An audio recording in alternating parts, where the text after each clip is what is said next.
हाँ, तो जो बायोलॉजी के स्टूडेंट हैं उनके लिए रक्त परिसंचरण तंत्र में आज टॉपिक है रक्त का स्कंदन। देखिए प्यारे बच्चों, रक्त का स्कंदन क्या होता है? इसका मतलब होता है थक्का, यानी जिसे हम कहते हैं क्लोट। रक्त के जो थक्का है उसको क्लोट कहते हैं। वो रक्त स्कंदन होता क्या है? रक्त स्कंदन एक्चुअल में होता है जब हमारे शरीर पर चोट लगती है तो रक्त बहता है, लेकिन कुछ समय बाद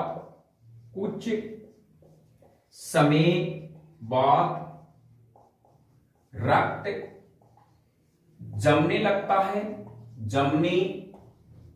लगता है, जिसे रक्त का थक्का कहते हैं। तो प्यारे बच्चों, यहां पर होता क्या है? एक्चुअल में हम जब खेलते हैं या कोई किसी तेज धार वाले औजार से हमारे शरीर पर किसी भी प्रकार का प्रहार हो जाता है तो रक्त बहने लग जाता है, और धीरे धीरे हम देखते हैं 2-3 मिनट के बाद में रक्त है वहां पर जमने लग जाता है, अर्थात रक्त का स्त्राव रुक जाता है। इसे रक्त का थक्का या रक्त स्कंदन कहते हैं। अब यहां पर हम कह सकते हैं जो रक्त का थक्का होता है वो 3 चरणों में पूरा होता है। अर्थात रक्त के थक्के के दौरान हमने देखा है कि एक पीला द्रव्य निकलता है, एक शब्द आता है सीरम। तो यह ध्यान रखें, सीरम क्या होता है? रक्त के थक्के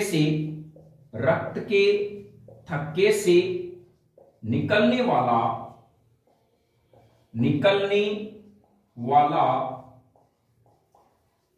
हल्का पीले रंग का द्रव्य क्या कहलाता है? सीरम कहलाता है। जब हमारे रक्त के थक्के होते हैं उससे हमने देखा है अक्सर पीले रंग का द्रव्य निकलता है, उसे सीरम कहते हैं। और ये जो रक्त का थक्का है वो 3 चरणों में होता है। रक्त थक्के की बनने की प्रक्रिया अर्थात क्रियाविधि। अब हम समझते हैं क्रियाविधि। तो देखिए, जो रक्त के थक्का है उसकी क्रियाविधि क्या होती है, इसको समझने का प्रयास करते हैं। तो ध्यान रखें, रक्त जो स्कंदन है 3 चरणों में होता है। 3 चरणों में होता है।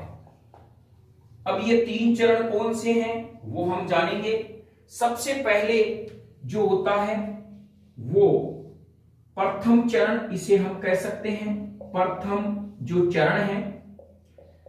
तो इसके अंदर क्या होता है प्यारे बच्चों?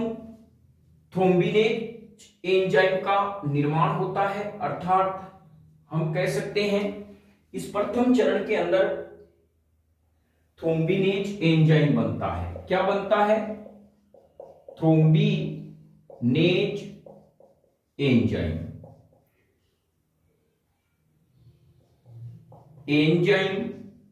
बनता है। प्रथम चरण में ध्यान रखें, रक्त का थक्का 3 चरणों में होता है। प्रथम चरण में थ्रोम्बिनेज एंजाइम बनता है। किस प्रकार से बनता है आइए समझिए। सबसे पहले हमारे पास में होती है रक्त जो प्लेट है, और एक होता है हमारा क्षतिग्रस्त जो अंग है। 2 चीज हो गई, एक हमारा क्षतिग्रस्त अंग होगा, वहीं पास में रक्त प्लेट होगी। ये रक्त प्लेट तो स्त्राव करती है फास्फोप्रोटीन का स्त्राव करती है। और ये जो हमारे पास में क्षतिग्रस्त अंग है वो जो स्त्राव करेंगे वो थ्रोम्बोप्लास्टिन, अर्थात हम कहीं थ्रोम्बोप्लास्टिन का स्त्राव करते हैं। तो पहले चरण को ध्यान से देखिए, जो हमारी रक्त प्लेट है, जहां पर क्षतिग्रस्त अंग है वो फास्फोप्रोटीन बनाएगी और क्षतिग्रस्त अंग थ्रोम्बोप्लास्टिन का स्त्राव करेंगे। ये दोनों ही क्या करते हैं, कैल्शियम की उपस्थिति में, आयन की उपस्थिति में ये थ्रोम्बिनेज एंजाइम बनाते हैं, थ्रोम्बिनेज का निर्माण करते हैं। तो यहां पर पहला प्रोसेस यह होता है थ्रोम्बिनेज एंजाइम का निर्माण। किस प्रकार से होता है, प्रक्रिया आपने समझ ली। जैसे सपोज कीजिए मेरे यहां पे कोई घाव लगा, पास वाली रक्त प्लेट फास्फोप्रोटीन बनाएगी, क्षतिग्रस्त अंग क्या बनाएगा, थ्रोम्बोप्लास्टिन बनाएगा। ये दोनों ही कैल्शियम आयन की उपस्थिति में थ्रोम्बिनेज एंजाइम का निर्माण करते हैं। तो पहला प्रोसेस आप समझ गए होंगे क्या होता है। अब हम इसके अंदर इस प्रकार लिख सकते हैं, हमारे रक्त प्लेट से फास्फोप्रोटीन बनता है, क्षतिग्रस्त अंग से थ्रोम्बोप्लास्टिन बनता है। ये दोनों ही कैल्शियम आयन की उपस्थिति में थ्रोम्बिनेज एंजाइम का निर्माण करते हैं। पहला चरण यहां पर खत्म होता है। अब दूसरे चरण के अंदर है वो है थ्रोम्बिन एंजाइम का निर्माण। देखिए थ्रोम्बिन एंजाइम किस प्रकार से बनता है उसके बारे में हम जानते हैं। तो दूसरे जो भाग में है, नंबर दूसरा जो हमारे चरण आएगा उसमें हम कह सकते हैं द्वितीय चरण, इसमें होता है थ्रोम्बिन का निर्माण। थ्रोम्बिन का निर्माण किस प्रकार से होता है, यानी दूसरे में जो प्रोथ्रोम्बिन है,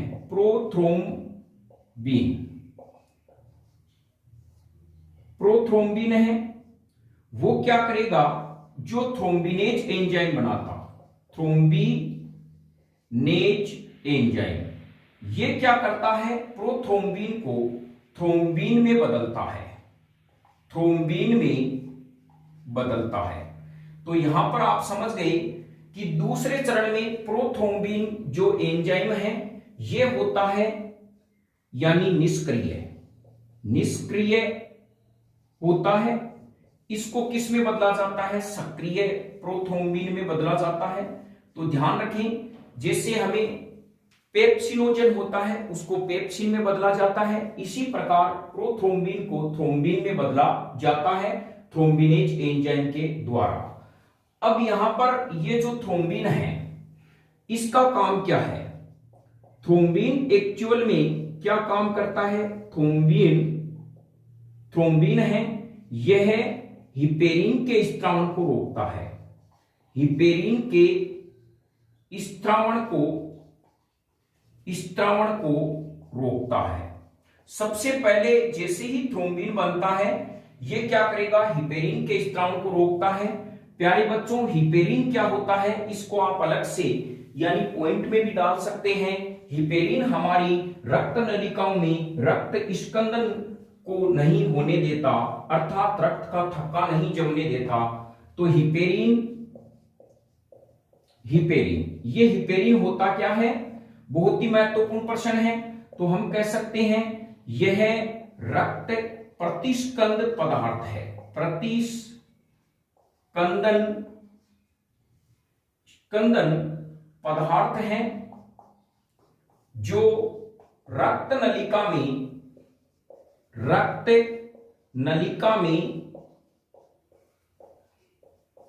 रक्त के जमने को रोकता है, रोकता है। तो यहां पर ये क्या करेगा, प्रोथ्रोम्बिन सबसे पहले इस हिपेरिन पे जाके कहेगा अब आपको स्त्राव नहीं होना है, क्योंकि हमें अब रक्त का थक्का बनाना है। जबकि ये हिपेरिन क्या करता है, रक्त नलियों में रक्त को जमने नहीं देता, इसे रक्त प्रतिस्कंद पदार्थ भी कहा जाता है।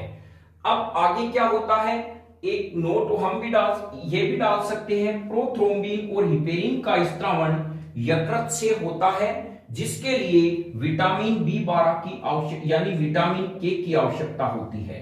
ध्यान रखें, प्रोथ्रोम्बिन और हिपेरिन का स्त्रावण यकृत से होता है, यानी इसका निर्माण यकृत से होता है, और जिसके लिए किसकी जरूरी होती है, विटामिन K की। तो आप यकृत जो हमारे हैं उसमें आप यह भी कह सकते हैं यकृत प्रोथ्रोम्बिन और हिपेरिन का निर्माण करता है, और या अर्थात इसका स्त्रावण करता है। इन दोनों के निर्माण में विटामिन के की अहम भूमिका होती है।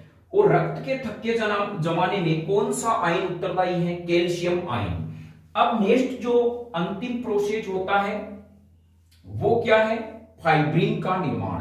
बिल्कुल सरल शब्दों में हम यहां पर न्यू कंसेप्ट क्लासेस ये चाहेगा जो बायोलॉजी आपको रटने का विषय लगती है वो रटने का विषय नहीं है, वो समझने का विषय है। कंसेप्ट बाय कंसेप्ट हमें चलने का विषय है, इसीलिए हमने न्यू कंसेप्ट क्लासेस इसी आधार पर हमने नाम रखा था। तो नेक्स्ट जो तीसरा चरण है प्यारे बच्चों वो है फाइब्रिन का निर्माण।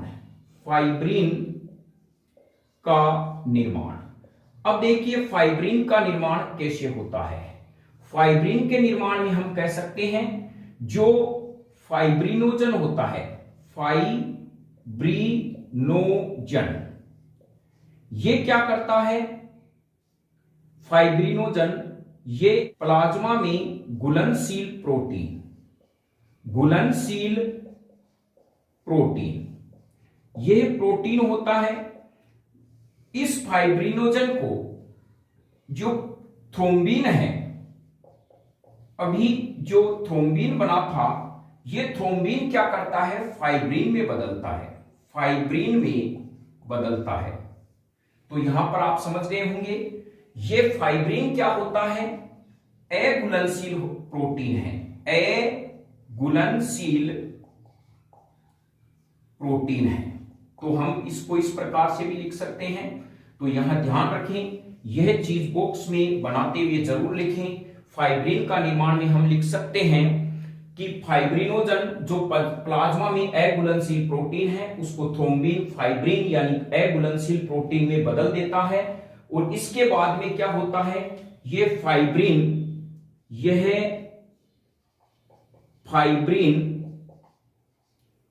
रेशे के समान जाल बनाते हैं। अर्थात हम कह सकते हैं जैसे इस प्रकार का ये रेशा होता है, इसमें ये इस प्रकार का फाइब्रिन जाल बना लेते हैं जिसमें रक्त प्रवाहित होने से रक्त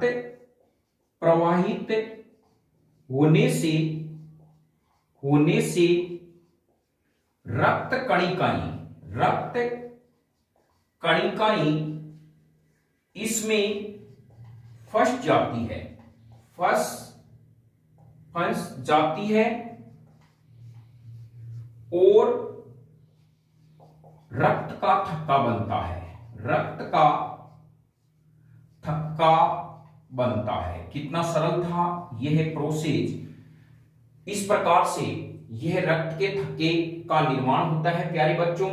और यहां पर यह ध्यान रखना फाइब्रिनोजन एक अघुलनशील प्रोटीन है जबकि फाइब्रिनोजन एक घुलनशील प्रोटीन है जबकि फाइब्रिन एक अघुलनशील प्रोटीन है। इसमें जब रक्त बहता है तो यहां पर रक्त कणिकाएं फंसने से इस प्रकार की ये संरचना बन जाती है और यह रक्त का क्या हो जाता है? थक्का बन जाता है।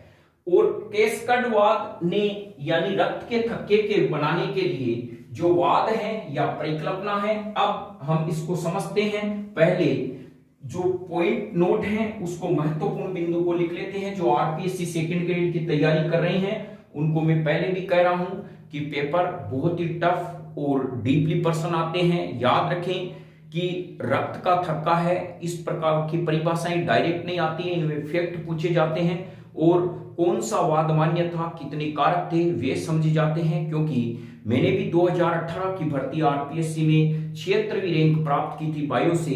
तो किस प्रकार का पेपर आया था, जो प्रतियोगी हैं वो देकर भी आए थे। बायोलॉजी का पेपर बहुत टफ था, लेकिन हम जिस पढ़ने वाले बच्चों के लिए बहुत आसान था, क्योंकि इसी प्रकार के प्रश्न पूछे गए थे। तो हम ये उम्मीद करते हैं जो वीडियो सेकंड ग्रेड साइंस की तैयारी के लिए देख रहे हैं उनके लिए यह एक संजीवनी साबित होगा, प्लस बायोलॉजी वाले बच्चों के लिए तो यथार्थ संजीवनी है ही। नेक्स्ट हम इस पॉइंट की परिकल्पना करते हैं। तो अब हम कह सकते हैं कैस्कडवाद। तो ध्यान रखें, नोट लगा के लिख सकते हैं कैस्कडवाद। या क्लासिकल वाद भी इसे कहा जाता है। वर्तमान में ध्यान रखना, वर्तमान में रक्त स्कंदन के लिए यही वाद मान्य है, यही वाद मान्य है, अर्थात यही विचारधारा मान्य है। और इसमें रक्त स्कंदन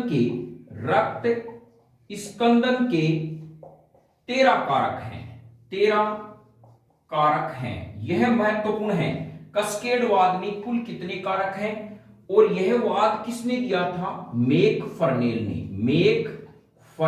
ने यह वाद दिया। यह भी ध्यान रखें, मैकफर्नेल ने यह वाद दिया। तो यहां पर आपके कस्केडवाद में बस इतना सा ध्यान रखना है। चलिए अब हम जो रक्त का थक्का है उसको सारांश के रूप में समझते हैं, कौन सा क्या होता है।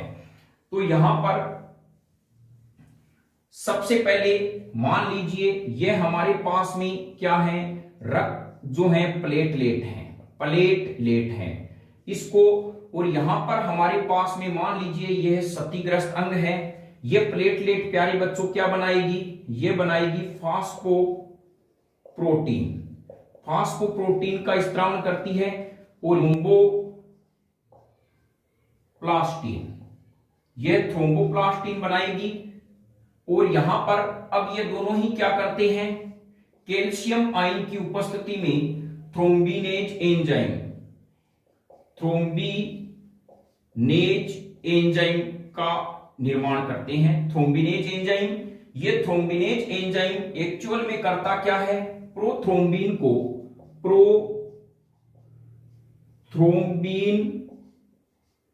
को कैल्शियम आयन की उपस्थिति में किस में बदलता है? थ्रोम्बिन में बदलता है। अब यहां पे क्या होता है नेक्स्ट प्रक्रिया में? जो फाइब्रिनोजन है, फाइब्रिनोजन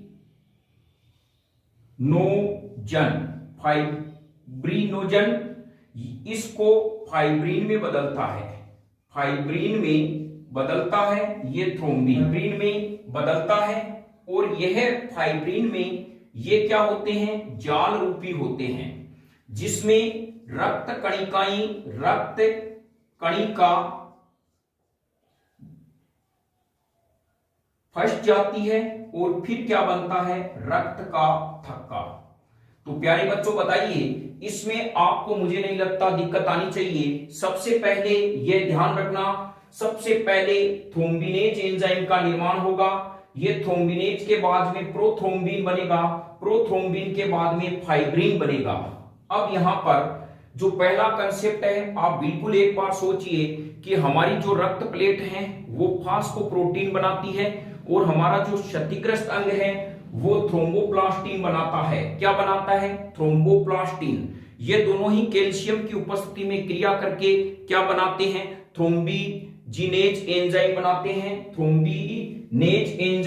हैं। और यह थ्रोम्बिनेज एंजाइम प्रोथ्रोम्बिन को थ्रोम्बिन में बदलता है कैल्शियम आयन की उपस्थिति में। फाइब्रिनोजन को जाल रूपी संरचना बनाते हैं, जिसमें रक्त की नलिकाएं, रक्त प्रवाहित होता है, रक्त के कण फंस जाते हैं। इस प्रक्रिया से रक्त का थक्का बनता है। तो अब यहाँ पे हम कह सकते हैं प्रोथ्रोम्बिन और हिपेरिन का स्त्रावण किससे होता है? यकृत से। और यह एक और काम करता है, हिपेरिन के स्त्रावण को रोकता है, यानी हिपेरिन के स्त्रावण को क्या कर देता है? ये रोक देता है। और हिपेरिन और प्रोथ्रोम्बिन का निर्माण यकृत में होता है। यह आपको फैक्ट रखना है, कंपटीशन में प्रश्न आता है। प्रोथ्रोम्बिन को थ्रोम्बिन में बदलने वाला एंजाइम कौन सा है? थ्रोम्बिनेज एंजाइम। महत्वपूर्ण रक्त प्रतिस्कंदित पदार्थ के बारे में देखेंगे। कौन से रक्त प्रतिस्कंदित पदार्थ होते हैं जो रक्त का थक्का जमने से रोकते हैं? तो नेक्स्ट हमारे जो पास में हैं वो है रक्त प्रतिस्कंदित पदार्थ।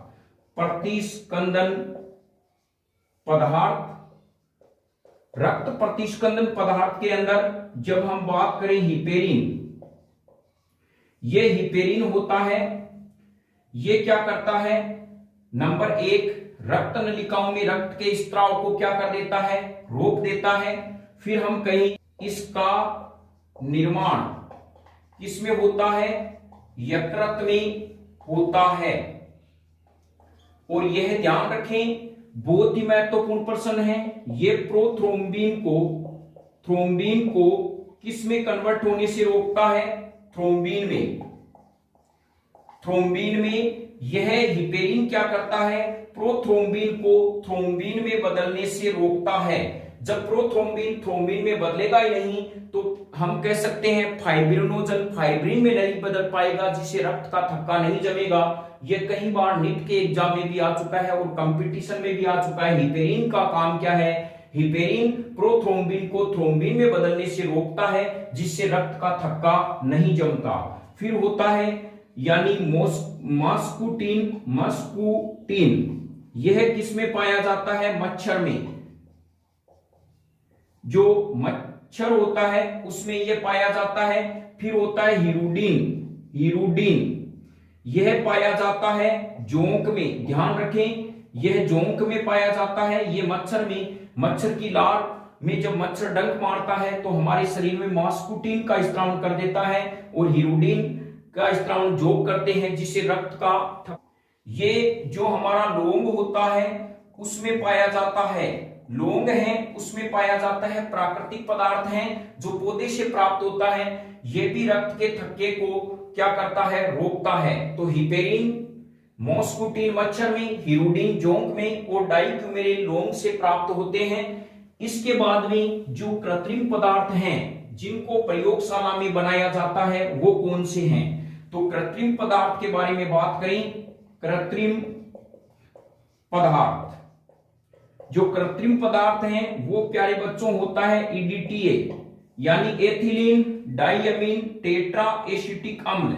यह EDTA भी एक कृत्रिम पदार्थ है। एक होता है सोडियम साइट्रेट, यह भी कृत्रिम पदार्थ है जो रक्त के थक्के को जमने से रोकता है। एक होता है सोडियम ऑक्सेलेट, ये भी प्रतिस्कंदित पदार्थ का काम करते हैं। एक होता है पेनेंटिन, ये भी क्या करता है, रक्त स्त्राव को रोकता है। अब जो 2% महत्वपूर्ण है उसके बारे में देख। और एक होता है थ्रोम्बस, एम्बोलस और थ्रोम्बस। ये क्या होता है, जब हमारी रक्त नलिकाओं में रक्त के थक्के जो बहते हैं उन्हें कहा जाता है, जिस प्रकार ये हमारी रक्त नलिका है, इसमें जो रक्त का थक्का इसमें बहता रहता है अंदर की ओर, इसे एम्बुलस कहा जाता है, एम्बुलस। रक्त नलिकाओं में रक्त स्कंदन के जो टुकड़े हैं वो बहते हैं, उसे एम्बुलेंस कहते हैं। थ्रोम्बस क्या होते हैं, रक्त नलिका में निर्मित रक्त स्कंदन क्या कहलाता है, ये कहलाता है प्यारे बच्चों प्रोथ्रोम्बस कहलाता है, थ्रोम्बस। ध्यान रखें, बहुत ही महत्वपूर्ण शब्द है। एम्बुलेंस तो रक्त नलिकाओं में जो रक्त के थक्के बहते हैं रक्त के साथ में, उन्हें क्या कहा जाता है, एम्बुलेंस कहा जाता है। और थ्रोम्बस किसे कहते हैं, हमारी रक्त नलिकाओं में निर्मित रक्त स्कंदन। कितना लेता है, 2 से 5 मिनट लेता है। कई किताबों में 2 से 3 मिनट है, एनसीईआरटी में हम 2 से 5 मिनट है। तो 2 या 5 के बीच में जो भी प्रश्न आए, अर्थात 37 डिग्री पर रक्त के जमने में 3 मिनट लगते हैं, बिल्कुल सही है। 2 लगते हैं या 4 लगते हैं या 5 लगते हैं, बिल्कुल सही है। 37 डिग्री टेम्परेचर यानी मानव शरीर का जो होता है उसके आधार पर आज हमने रक्त स्कंदन के बारे में पढ़ा। कल हम लेके आएंगे जो टॉपिक है मेन जो रक्त परिसंचरण का, वो है हार्ट यानी हृदय के बारे में पढ़ेंगे प्यारे बच्चों। जब तक आप न्यू कंसेप्ट क्लासेज के चैनल को देखते रहें और इन नोट्सों को उतारते रहें, क्योंकि ये जो बनाई गई नोट्स यदि आप बनाते हो ये आपके लिए आने वाले एग्जाम में वरदान साबित होंगे।